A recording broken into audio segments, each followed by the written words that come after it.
Poznata kao usnatica, kadulja se u narodu naziva još i kadulja lekovita, žalfija, kuš, slavulja, pitomi pelin, divlji kuš. Potiče iz južne Europe, a kod nas se uzgaja u vrtu. Visoka je od 30 do 70 cm, njeni ljubičasti cvetovi stoje u pršljenovima, nasuprotni listovi su belo pušteni, srebrnasta sjaja, gorkastog i aromatičnog mirisa. Vrtna kadulja raste na zaštićenom sunčanom mjestu, zimi je lagano prekrijemo smrekinim granama jer ona je osjetljiva na hladnoću. Jednu drugu vrstu, livadnu kadulju, livadni kuš, livadna žalfija, divlja žalfija, nalazimo na obroncima, pašnjacima i livadama.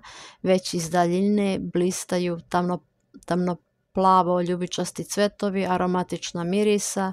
Od livadne kadulje koristimo cvetove najčešće samo za grgljanje ili spravljanje kaduljina sirćeta. Šaku cvetova stavimo u prirodno sirće, koristimo ga za ugodnu i okrepljujuću masažu za vrijeme duge bolesti.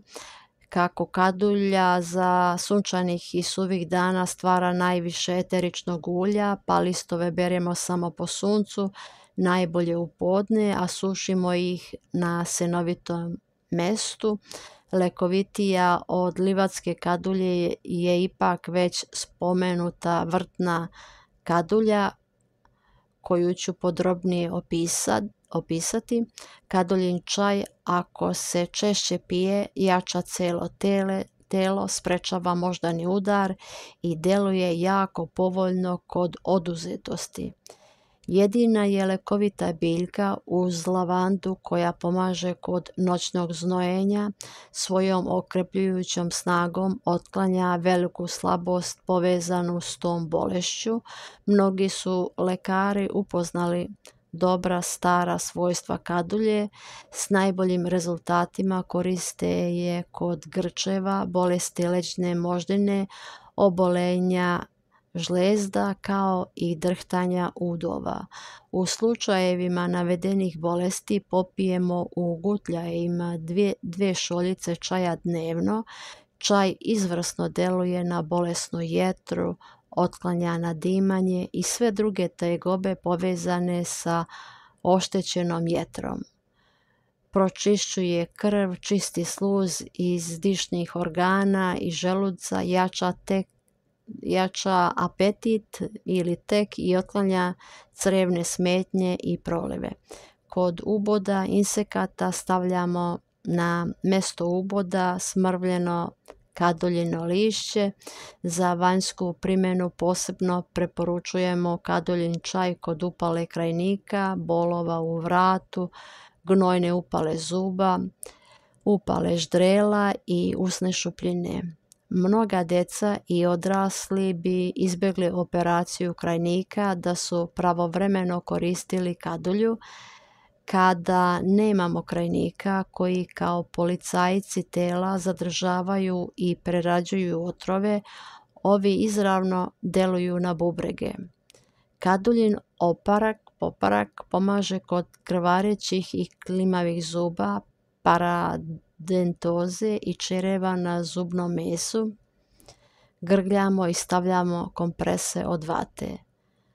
Povremena kaduljina kupka jako je korisna kod ljudi slabih živaca i žena sa bolestima trbuha. Pored uspješne primjene kadulje kao lekovite biljke, ne smijemo je nikako zaboraviti kao skupocjeni začin. Dodajemo je u malim količinama, slično kao timjan ili čubar masnim jelima. Već iz zdravstvenih razloga moramo na nju misliti kod biljnih sireva i začinjenih sosova. Priprema čaja: čajnu kašičicu bilja stavimo na 1/4 litre vode, oparimo i pustimo da ostoji kratko vrijeme. Kaduljino sirće, bocu rastresito do grla napunimo sa cvetovima livadne kadulje, prelijemo prirodnim svirćetom koji mora prekriti cvetove i ostavimo bocu 14 dana na suncu ili na toplom. Sedeća kupka, 2 vrhom pune pregršti listova ostavimo preko noći u hladnoj vodi. Sljedeći dan sve zagrejemo do vrenja i zagrejeni uvarak dodamo u vodu za kupanje. Želim vam svima dobro zdravlje, veliki pozdrav.